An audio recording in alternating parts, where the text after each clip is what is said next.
Now, the final topic that I'm going to talk about is discounting strategy. And what I want to talk through is a bunch of ideas that will support those of you who are interested in giving away less when you're negotiating in terms of discounting. So the first one is standardization and transparency. So have, let's say, a volume table that says, if the deal is more than 200 grand, yeah, by all means, have a 2.5% discount. If it's more than 300 grand, have 5%. But you know what? All of my clients can have this. And even if you don't know about it, I'm going to tell you about it because that's how I do business, okay? So I'm transparent and it's standardized. I might share the risk, because what does sharing the risk do? Sharing the risk and reward takes the conversation away from price, right? It takes the conversation towards value.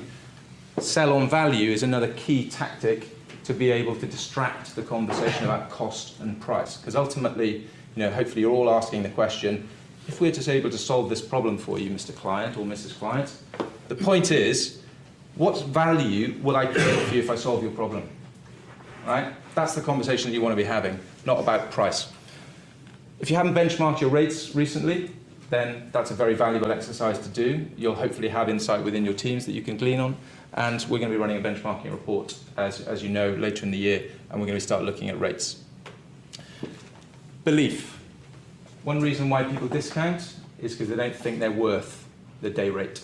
If you're selling on day rate, or selling on fixed price, some people who are selling will feel uncomfortable about saying they're worth 2.5 grand a day, 3 grand a day, whatever the number is. So you have to build that belief. And you usually build that belief by demonstrating the return and making sure people knowing what a difference that you're really making to your clients. Rack rates. If you're negotiating with procurements, quite often they're bonused on getting discounts. James will know all about procurement. So maybe you put your rates up a little bit so that you can give them something. Because ultimately they need to go back to their people and say they've got their 5% off. So maybe you push your rates up a little bit. Hopefully, if you do your benchmarking, you find out you're not that expensive, then maybe you've got room to do that. I'll jump on to GM targets, gross margin targets rather than revenue targets, or as well as revenue targets. If you have got a split sales delivery model and people are selling and therefore discounting because they want to get the deal in, target them on gross margin. That's going to put some brakes on, or, in fact, there should be another one up here, that I missed, or you put in place a formal approval process. So if my account directors were selling business and they were coming outside of the parameters that I'd set in terms of the standardized, transparent model that we created, then they needed my approval to go below. Which also creates a nice dynamic with the client to say, look, I'm not in a position to be able to take that any further, but I'll have a conversation with my CEO. I can make a decision then if I want to allow further discount, because I think it's a strategic opportunity to get into Google or whoever it may be.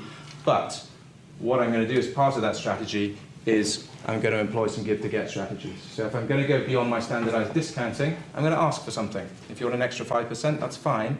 You commit to entering an award and giving us a video testimonial about the difference that we make in partnership. Or you pay us up front.